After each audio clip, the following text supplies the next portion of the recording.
together, deepening and strengthening our friendship, camaraderie, and love for one another.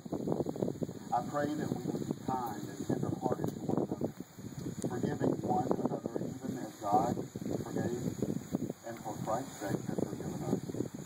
Teach us to be sensitive to the needs and hurts of the other, and help us to minister to each other in these areas. I pray that our marriage will glorify you and be an example of Nicholas and Kathryne's intentional marriage before you. Nicholas, do you take Kathryne for your lawful wedded wife in the holy state of matrimony, to have and to hold her from this day forward, to honor, comfort, and cherish her, forsaking all others and keeping unto her for so long as you may live? Kathryne, do you take Nicholas for your lawful wedded husband, to live in a holy state of matrimony, to love, honor, comfort, and cherish him from this day forward, forsaking all others and keeping only unto him for so long as you both shall live? At this time, I would like to ask David, Kathryne's father, to come up and bless this couple along with Nicholas.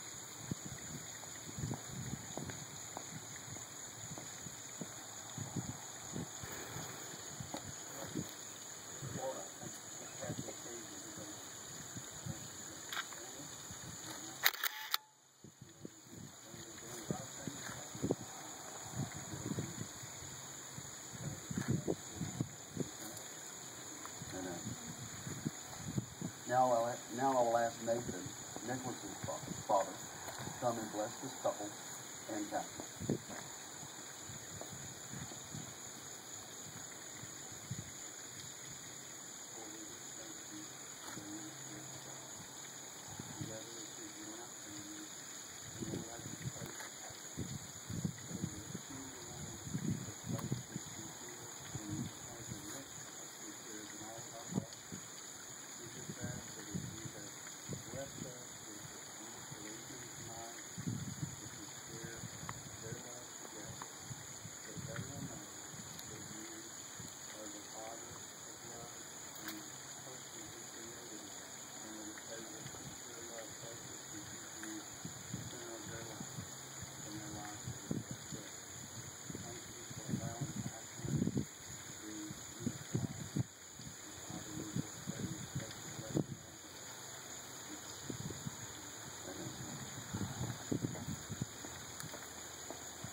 Now you will feel no rain, for each of you will shelter the other.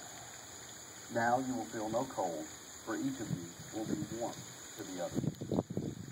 Now there is no loneliness for you, for each will be a companion to the other.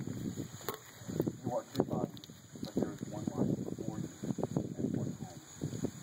Go now to your dwelling place to enter into your days of togetherness, and may your days together be good and long upon the earth.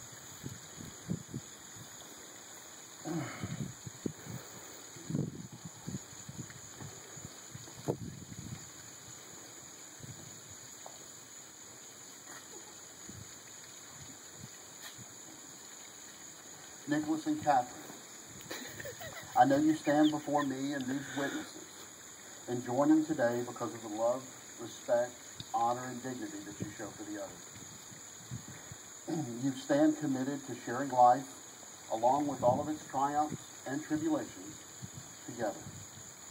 May you also share with each other from this day on the unending joy and growth and discovery, imparting love and loyalty upon one another as the foundation for your family together. This ring is the very symbol of unity and the very ideal of love. It has no beginning and it has no end.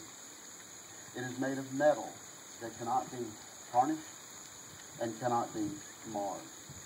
Such, Nicholas, is your love for Kathryne, like this ring. It is eternal and unending. It cannot be marred. It cannot be tarnished. It does not have a beginning nor an end.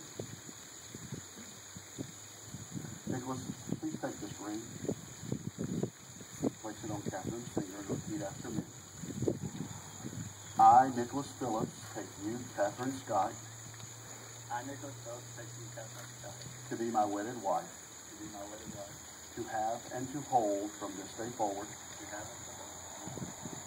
for better and worse, for richer or poorer, in sickness and in health, to love, honor, and cherish. I further give unto you my heart, and promise from this day forward that you shall not walk alone. May my heart be your shelter, and my arms be your home, till death do us part.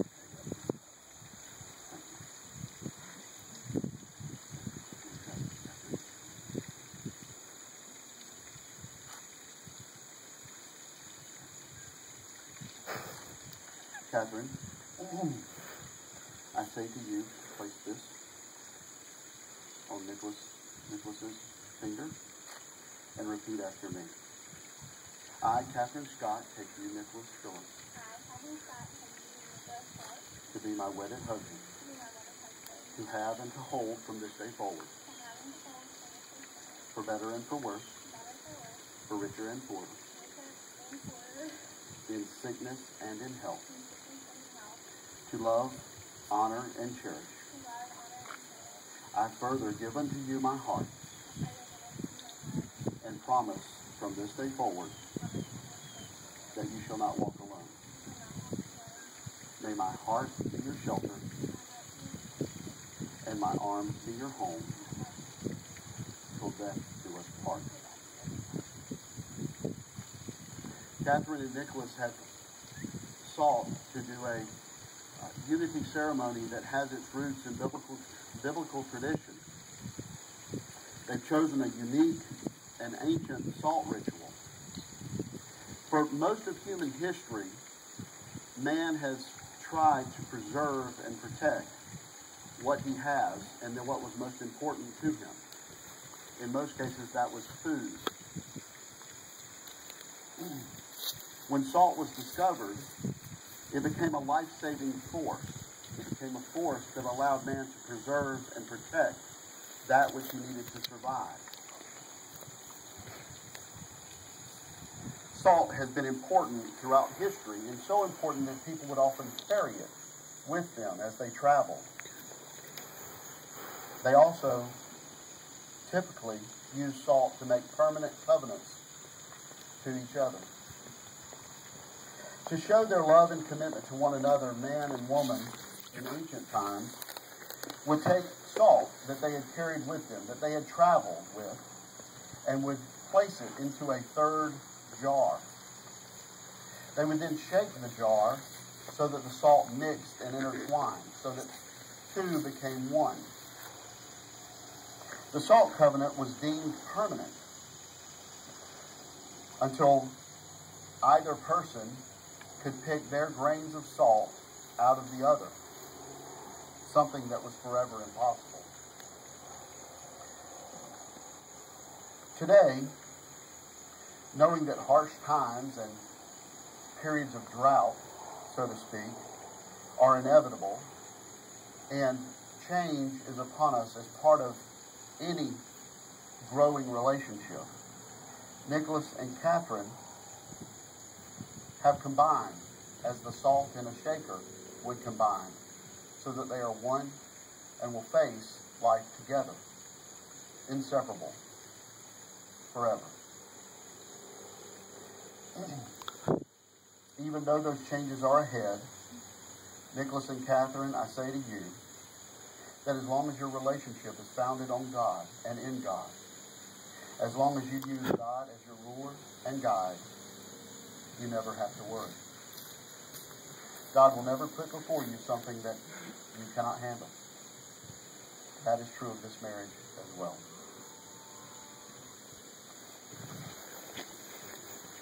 Kathryne, I give to you salt shaker.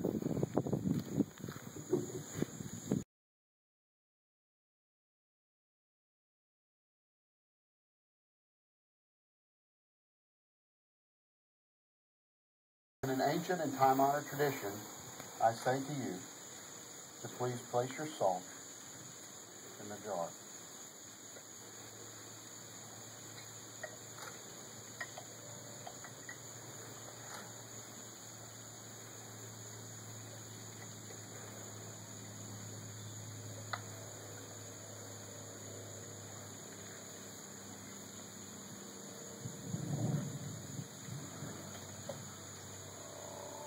Kathryne, if you would place the lid on the jar.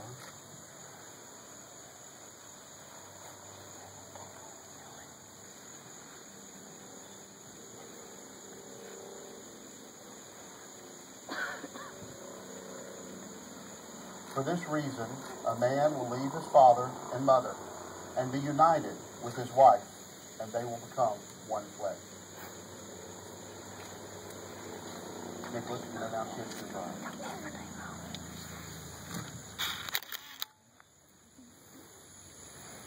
Inasmuch as you, Nicholas, and you, Kathryne, have professed your love for each other before God and these witnesses,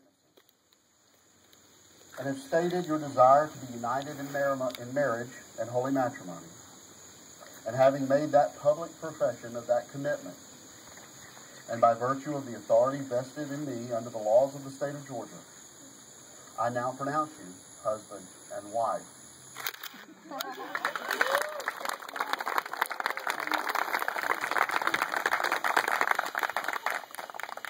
Please bow your head. God, create within Nicholas and Kathryne a hunger and a desire for each other to surrender all that they are and all that they have to one another in honor of your service. Give them a heart to seek only after you and serve you all the days of their lives. I ask that we all learn to love and obey your word, building our lives together, the marriage between Nicholas and Kathryne stronger, and our family on its truth forever. I ask that you allow Nicholas and Kathryne to be patient with each other in all circumstances of life, and kind and gentle through the ups and downs of their life together. Let no jealousy or envy gain ground in their marriage. May Nicholas and Kathryne always seek what is best for their relationship, never allowing pride to hinder them. Deliver them, O Lord, from all selfishness, and that they may rejoice in each other's strengths and gifts. I pray that you would give them and each of us present a love that bears all things, believes all things, and hopes all things. Amen. Ladies and gentlemen, please rise. It's with a tremendous amount of honor and gratitude that I now present to you Mr. and Mrs. Nicholas Phillips.